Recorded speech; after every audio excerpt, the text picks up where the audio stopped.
Oh, I think I've, there we are. Okay. We're going to be in Matthew 22. We hope that you had a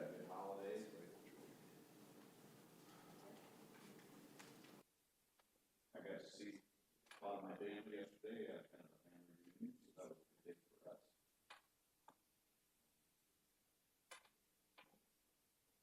Go to God in prayer. What's that?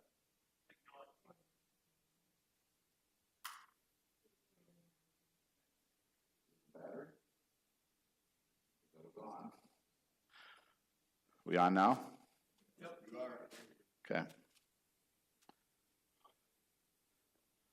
Let's go to God.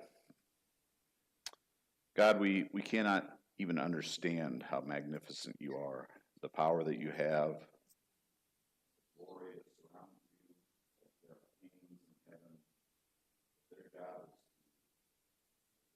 God in their heart, saying, holy, holy, holy, Lord God Almighty. Father, we say the same thing. You are a holy God, you are a just God, you are a loving God. We just approach you today with humble hearts. Help our hearts and minds be in tune with what Jesus is trying to teach us. Help us to learn from it. Help us to strive to live by the word that you speak. And bless us this morning.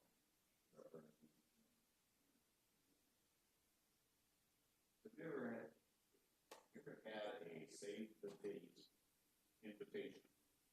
Yes. A save the date invitation. You hear me okay, sir? Because I want you to hear me. Okay. Okay. Thank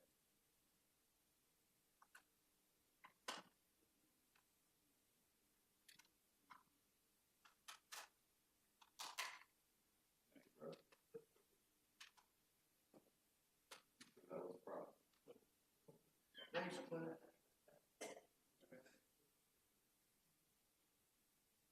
Have you ever had a save the date invitation? Yes. Yep. What is that usually to? Usually a wedding, right? Have you ever had one where they said, hey, we're getting married sometime in the future, be ready? We'll give you a heads up when it happens. No, they usually pick a date, right? They give you a save the date, so you mark that on your calendar. Make sure send it usually plenty ahead of time, right? About a year ahead of time, so that you can mark on your calendar and you don't schedule anything else that day. Unless you really don't like the people, then you schedule a family reunion and you say, sorry, we got a family reunion at that same time. No, I'm just trying to be funny. But then they send you an invitation with the date on it and the time and what all is going to take place. But in chapter 22, Jesus talks about the kingdom of heaven being like, let's read 22, 1 through 6. Jesus spoke to them again in parables, saying, the kingdom of heaven may be compared to a king who gave a wedding feast for his son. And he sent out his slaves to call those who had been invited to the wedding feast, and they were unwilling to come.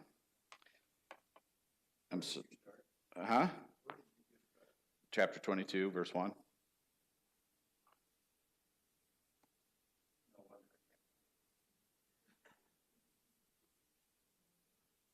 My clicker's not working, Clint. Technical difficulties. There we go. We'll start again. Jesus spoke to them again in parables, saying, the kingdom of heaven may be compared to a king who gave a wedding feast for his son, and he sent out his slaves to call those who had been invited to the wedding feast, and they were unwilling to come. Again he sent out other slaves, saying, tell those who have been invited, behold, I have prepared my dinner, my oxen and my fattened livestock. Livestock are all butchered and everything is ready. Come to the wedding feast. But they paid no attention and went their way, one to his own farm, and another to his business, and the rest seized his slaves and mistreated them and killed them. So in this parable, the king represents God. And the Son represents Jesus. We know that the church is the bride of Christ. The prophets gave the invitation. Okay, so according to some of the commentaries I read, weddings at that time, they just gave you, there's going to be a wedding, okay? And some of the Jewish weddings were, you had somebody else planning the wedding. You are going to marry you. They could be underaged kids, but somewhere along the line, you two are going to get hitched down the road. That goes back to the story when Dad picked the groom for the bride. Pick the bride for the groom or pick the groom for the bride? Either way. Okay. Yeah. And so there was they planned a wedding. There was going to be a wedding coming, but the date and time was not given yet. But it was put in your brain that this is going to happen. And that's what the prophets were for God. Somewhere down the road, the Messiah is going to come. There's going to be a wedding. There's going to be a groom, Christ, and a bride, the church. When everything was ready, he would send out servants to gather the people. And so, in this parable here that Jesus is teaching, the time has come. And the apostles are saying, okay, time has come, the wedding is here, come join us.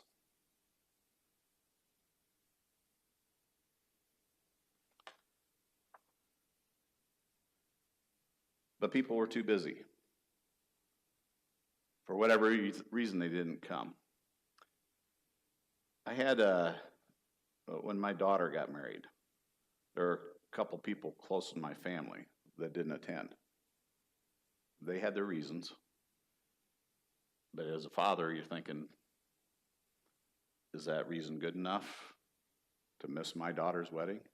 And I'm just human, okay?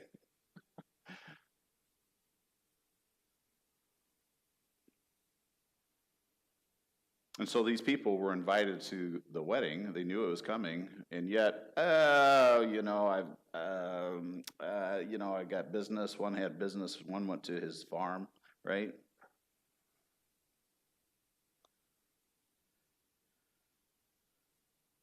They paid no attention and went their way. One to his own farm, another to his business. Well, if you got farm animals, I remember having family reunions. And my uncle milked, right? 4 o'clock, that was as late as they were going to stay. You just knew that because they had to get home and milk the cows. It didn't matter how much fun we were having, at 4 o'clock. So he had a farm.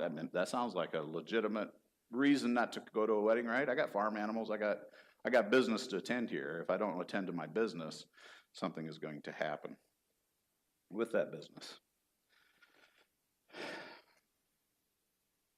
Again, if you have comments or questions, just feel free to chime in. Verse 7 through 10. But the king was enraged, and he sent his armies and destroyed those murderers and set their city on fire. And then he said to his slaves, the wedding is ready, but those who were invited were not worthy. Go therefore to the main highways, and as many as you find there, invite to the wedding feast. And those slaves went out into the streets and gathered together all they found, both evil and good. And the wedding hall was filled with dinner guests. And so as Jesus is telling the story, of course, they probably have a difficulty understanding. We, 2,000 years later, it's easier for us to look back and see what the parable's talking about, what Jesus is talking about. He's inviting Gentiles. He's inviting everybody to come to this feast now. The Jews rejected him. He says, okay, you reject me, I'm going to invite everybody. And so he did. Anybody. Evil and good, it says in verse 10. So the Jews did not respond to Jesus being the Son of God. All nations were invited to come to the wedding. Both evil and good were invited, including tax collectors, prostitutes, murderers, God-fearing Gentiles. Everybody's invited to this feast.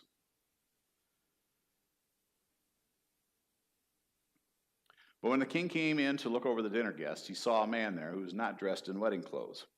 And he said to him, "Friend, how did you come in here without wedding clothes?" And the man was speechless. Then the king said to the servants, "Bind him hand and foot and throw him into the outer darkness. In that place there will be weeping and gnashing of teeth.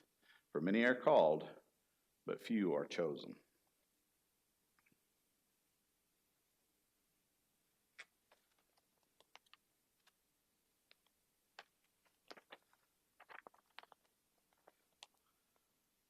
Now, as far as the wedding clothes, it seems to me that the man knew that he should have had some clothes on. And again, the commentaries talk about when they had a feast back then, if it was a king, he would have some wedding clothes for you, some type of robe or good clothes, and he would hand them, or there was an expectation that you would be dressed a certain way.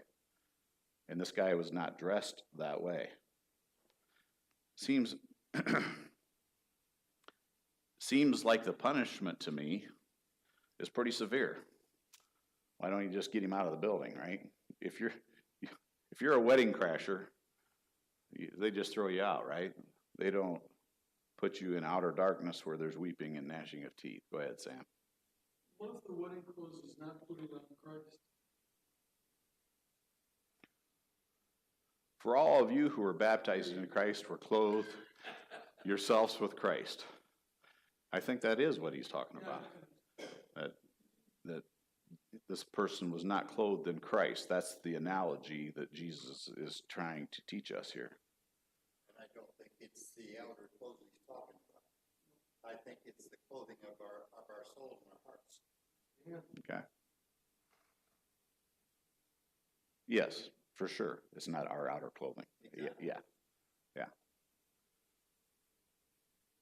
For whatever reason, the person refused the garment or didn't get one, and the king rejected him. He was speechless, He was pointed out, and he didn't have really a good excuse, right? And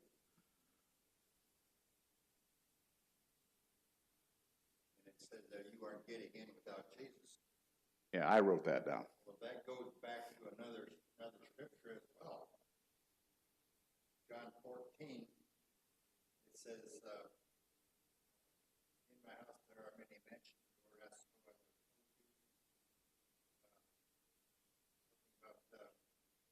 in my father.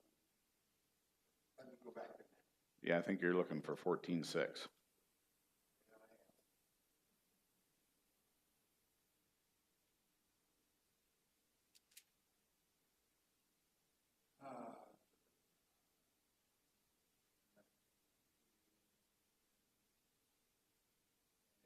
Jesus said unto them, I am the way, the truth, and life, and no one comes to the Father except through me. Right. Except through Jesus. That's the same thing there. And I believe that's what Jesus is trying to teach with this parable. And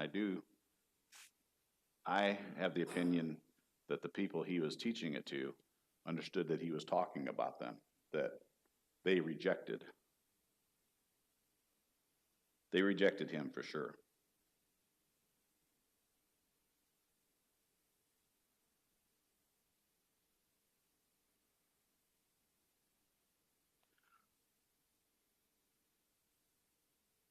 Matthew 22, 15 and following. Chapter 22 is a pretty long chapter, so we're going to move along, and if you have any comments or questions, again, feel free to ask. Then the Pharisees went and plotted together how they might trap him in what he said, and they sent their disciples to him along with Herodians, saying, Teacher, we know that you are truthful and teach the way of God in truth, and defer to no one, for you are not partial to any. Tell us then, what do you think? Is it lawful to give a poll tax to Caesar or not? But Jesus perceived their malice and said, Why are you testing me, you hypocrites? Show me the coin used for the poll tax. And they brought him a denarius. And he said to them, Whose likeness and inscription is this? They said to him, Caesar's. And then he said to them, Then render to Caesar the things that are Caesar's, and to God the things that are God's. And hearing this, they were amazed, and leaving him, they went away. And so we're going to have people trying to trap him and trip him up, and right now it's the Pharisees and Herodians, then we're going to see the Sadducees. They want to discount who he is. and what he's teaching. And so the Herodians, they were not a spiritual group. They were more of they aligned themselves politically with the Roman government. They were followers of Herod the Great and the Herod the Tetrarchs. They were more political than they were spiritual. Why are they over there to try to trap him, you think?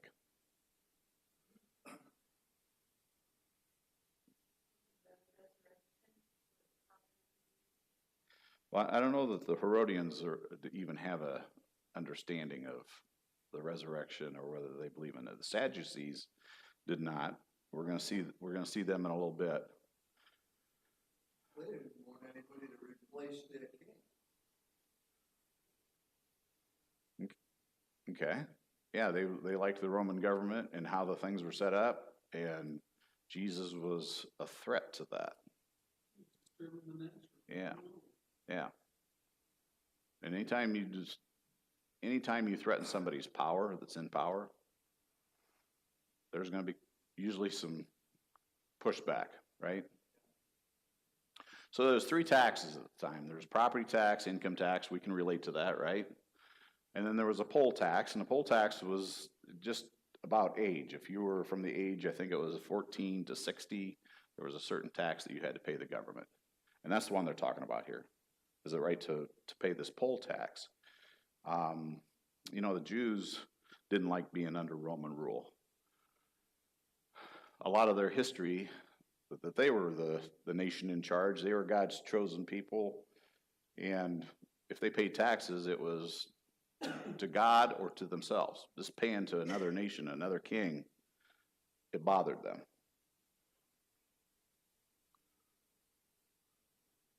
So Jesus' response is a principle that we can learn from today, because we have dual citizenship. We live in America, we're Americans. At least I think everybody in here is an American citizen. But we are also Christians. We're also spiritual sons and daughters of God. And that citizenship, Paul says our citizenship is in heaven, right? So we just celebrated the 4th of July. What do you think Jesus is trying to teach us about our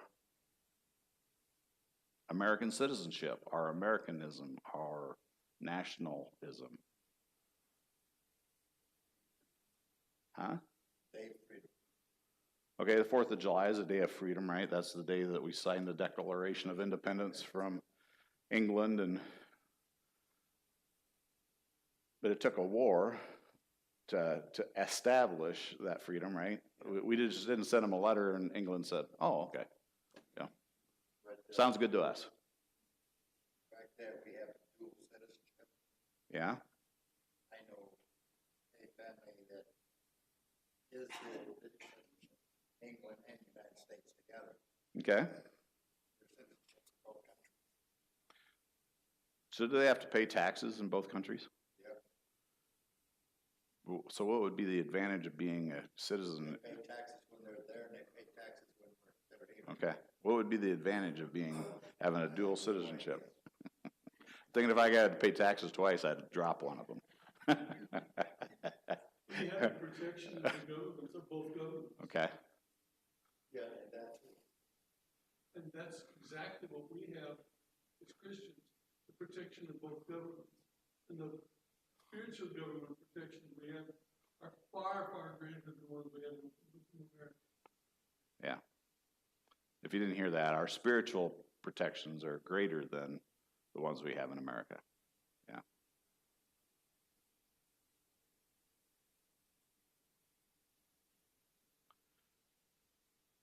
So Jesus told them, hey, who's on this coin? If they put a tax on you, you pay the tax. You do whatever the government's telling you to do. But make sure you have the spiritual side of you. When God tells you to do something, that you're doing that also.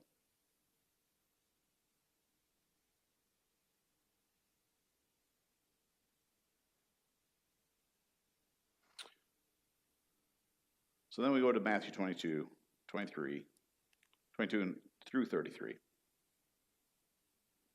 On that day, some Sadducees, who say there is no resurrection, came to Jesus and questioned him, asking, Teacher, Moses said if a man dies having no children, his brother, as next of kin, shall marry his wife and raise up children for his brother.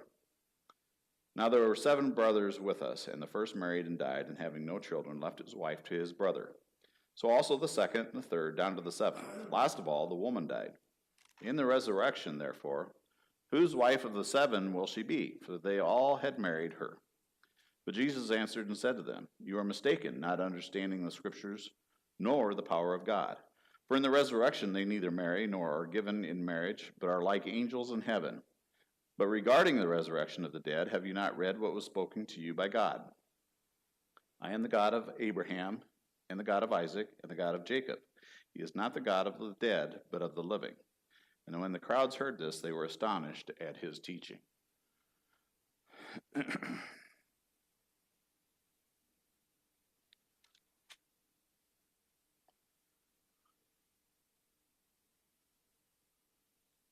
So the Sadducees do not believe in resurrection from the dead, and they were trying to trip Jesus up by a law that was in the law of Moses. It comes out of Deuteronomy. Basically, it's if you die and you don't have anybody to inherit what was yours, then it's the next brother's responsibility to give this woman a child so that there would be an inheritance of his brother's estate.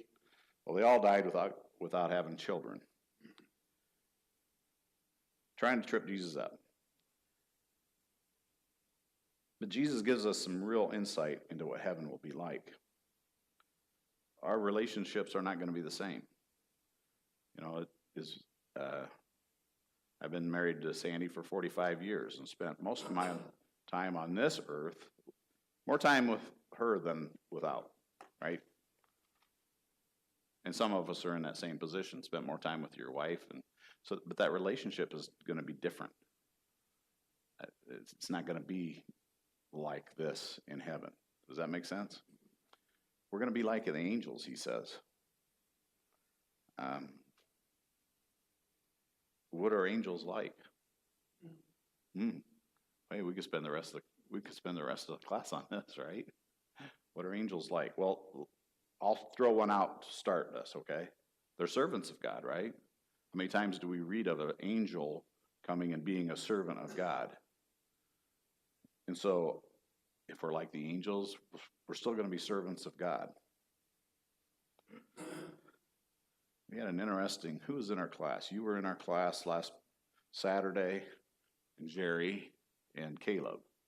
And we got to talking about angels, and where Hebrews talks about, we were talking in Hebrews chapter 1 about angels, and then if you go to Hebrews 13, it says, be hospitable, because you never know when you're going to entertain an angel. And Caleb says, well, can angels be people? I says, it sounds to me like they could be. If the Hebrew writer says, be hospitable, because you don't know when you're going to entertain an angel. Go ahead, Sam. Well, I don't disagree with you, but I also wonder, when Jesus was resurrected from the dead, he looked like a man. And I wonder if angels can't look like a man, whether they are or not. Lots of times in the Old Testament, when you read an angel shows up, they say a man came to them. A man came to Abraham and Sarah several times. And he was an angel of God, according to this passage. And I guess I didn't study this part, but weren't the 3 that Abraham fed, and 2 of them went down to Sodom, weren't they angels? Yeah. You know, and there was a physical presence because these guys wanted to have relationships with them, and Lot grabbed them and pulled them in. Yeah. So, okay. And I don't want to get too far down that. Yeah, we don't need But Jesus is indicating what heaven's going to be like for us. We give a glimpse of what heaven's going to be like. It's not going to have the same kind of relationships, and I've had lots of conversations with people about heaven and are we going to know somebody there? Is grandpa going to be there waiting to hug me and all that? I don't know that it's indicated anywhere that that is going to be true. You know?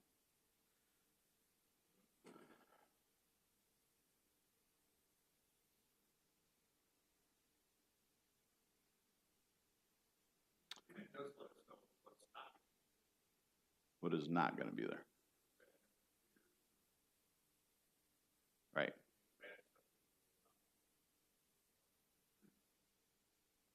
No, no tears in heaven, no sorrows given. All will be glory in that land.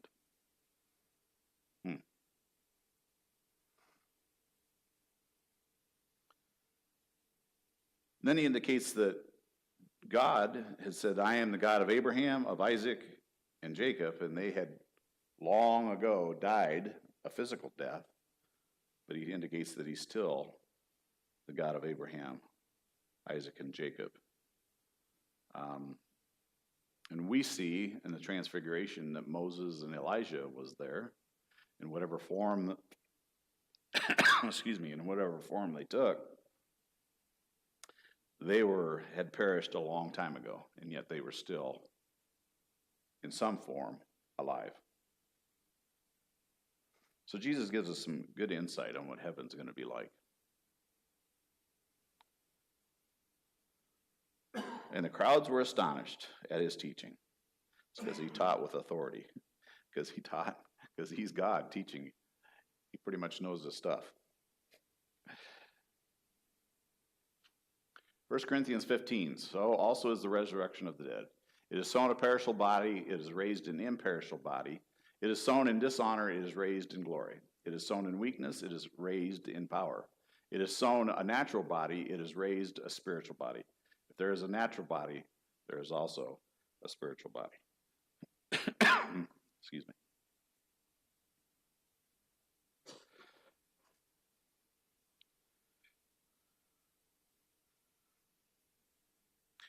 So, Matthew 22, 34 through 40.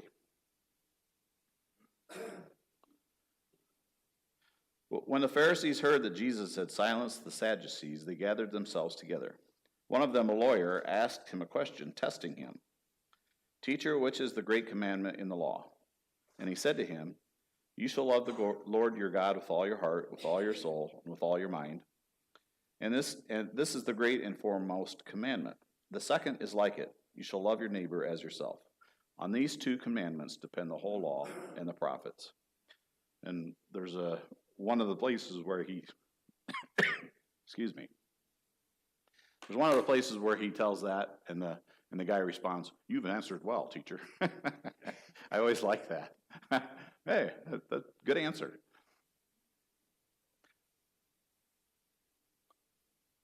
Everything is based on these two principles.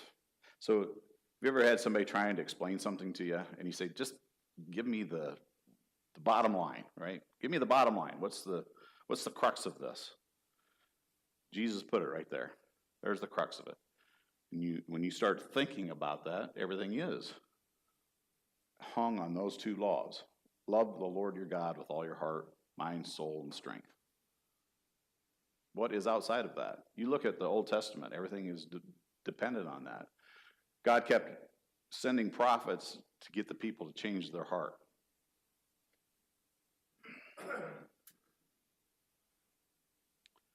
Excuse me. Yeah, I do. Thank you.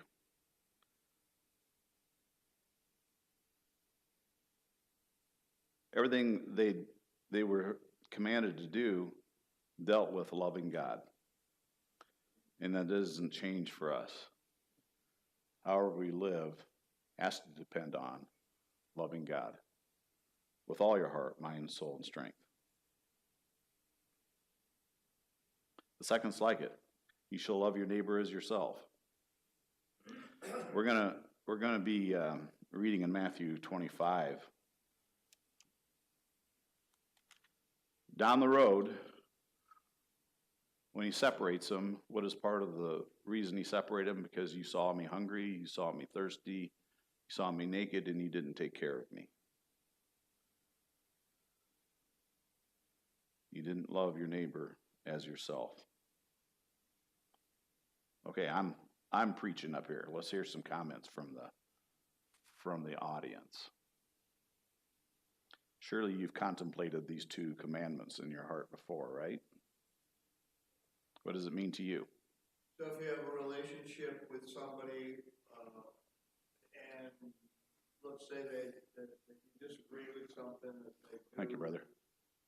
And you have a responsibility to look first at how you respond to that, whether it's a disagreement, a dispute, or some kind of action that needs to be taken. You want to be able to take that action as if you're taking it on yourself. In other words, if you have a disagreement, you want to be able to disagree in a way that you would want to be treated that way if somebody disagreed with you. So that's what he's saying here. He wants you to treat your neighbor as if the way you want to be treated. It's like Luke 6:31. We've been studying that with Gabriel this morning. And so that's why I think treat your neighbors, or do unto them the way you want to be treated. That's my take on it. Yeah, treat others as you want to be treated. That's part of that. And you're talking about some spiritual things there, and so it goes beyond just physical needs, right? If I love you and I see that you're hungry, I'm going to feed you, right? And that's showing love to you. But what happens on a spiritual level? How do I show love to you on a spiritual level? If I see you going to go over and touch something that's going to harm you, electric fence, it's not going to harm you that much, but maybe a high voltage place. They got these high voltage places that got fences around them, and you climb over and you're going to go touch something. I'm going to say something, right? Can't you read the sign? It says stay out for a reason. And so on a spiritual level, I see you doing something spiritually that's going to be damaging to you. I would say something, right?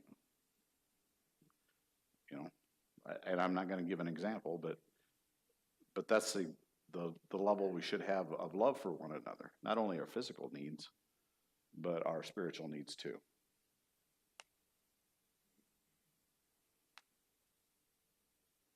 So everything hinges on these 2 things.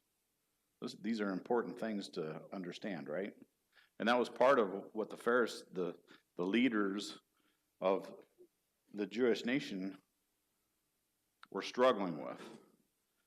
They didn't love the people. They were just trying to follow commands and making sure that everybody was trying to follow these commands without that love.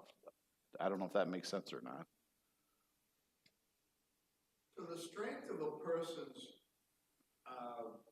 disciplinary actions, if someone is not doing, let's say, the spiritual or the worldly thing, the right thing to do that could hurt them in the final, judgment day, if what you're saying is not love, just to follow the law, it's almost like today in our world, what is love? How do you show love if there's something that you got to teach, something that you have to enforce, and it doesn't look like love, but it could be love.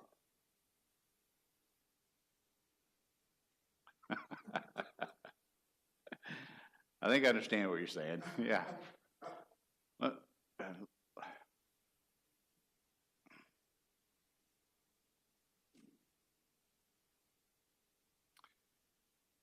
I don't know if this is going to help. I think I understand what you're saying.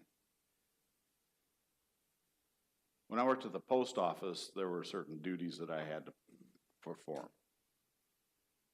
This is your job, complete your job. I didn't feel a lot of love from anybody. This is your job, you do the job. It wasn't, well, I'm glad to see you here this morning. How's your family doing? It was all about the post office. We got this to do, and you're gonna do this today. Yeah, but I got a family reunion at 6 o'clock. I don't care. We got this to do, you know. For instance, my uncle passed away. Mom's brother. You gonna be at the funeral, Dave? I go, yeah, I'm going. So I put it in a slip for time off. Nope, schedule full. But it's a funeral. It's my uncle. Well, we don't deem him as a close enough relative. It's got to be your mom or dad or a child or something like that.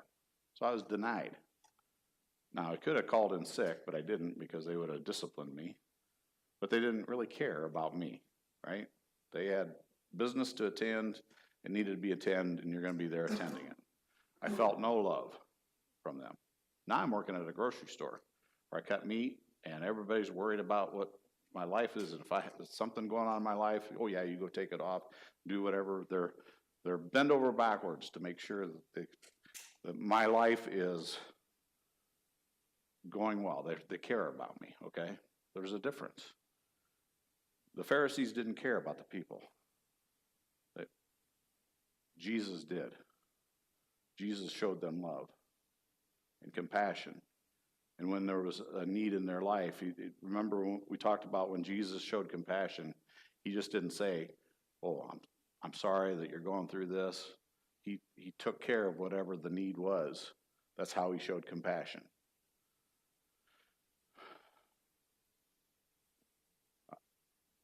Does that make sense? Okay. I kind of relate that back to when I was a child. When living on the farm, if we did something wrong, Dad would punish us. Probably with his hand or whatever, you know. There's a song that says there's love in Daddy's hand. Right.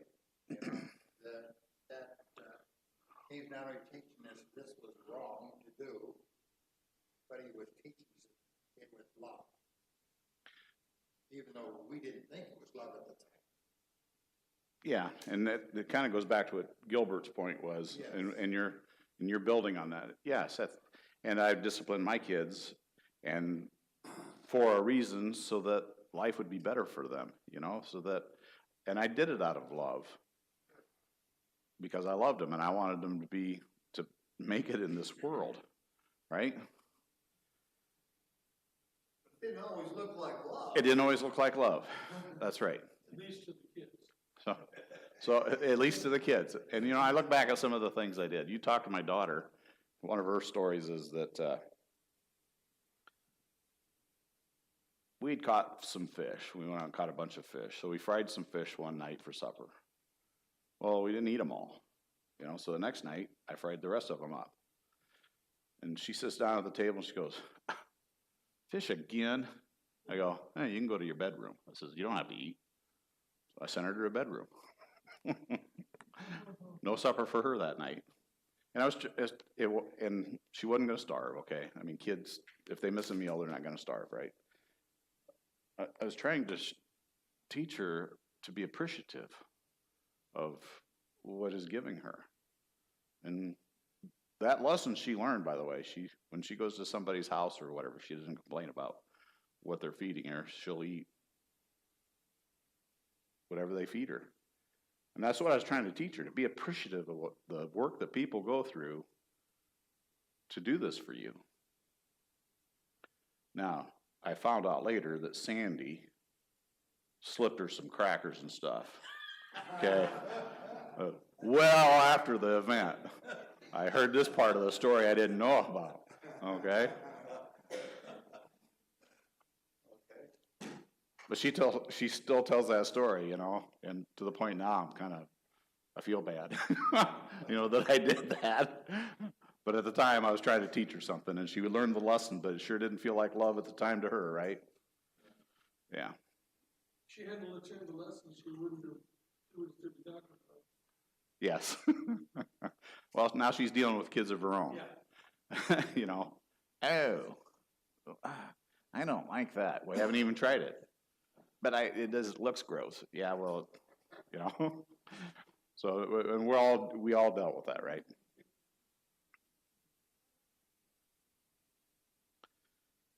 41 through 45, let's finish up. Or through 46. Now while the Pharisees were gathered together, Jesus asked them a question. What do you think about the Christ? Whose son is he? They said to him, the son of David. He said to them, then how does David in the Spirit call him Lord, saying, the Lord said to my Lord, sit at my right hand until I put your enemies beneath your feet. If David then calls him Lord, how is he his son? No one was able to answer him a word, nor did anyone dare from that day on to ask him another question. Oops, I got it up there. They know that David is talking about the anointed one. When David says in Psalms 110, the Lord says to my Lord, sit at my right hand until I make your enemies a footstool for your feet. How could David call someone of his biological lineage Lord? And that's what Jesus is getting to.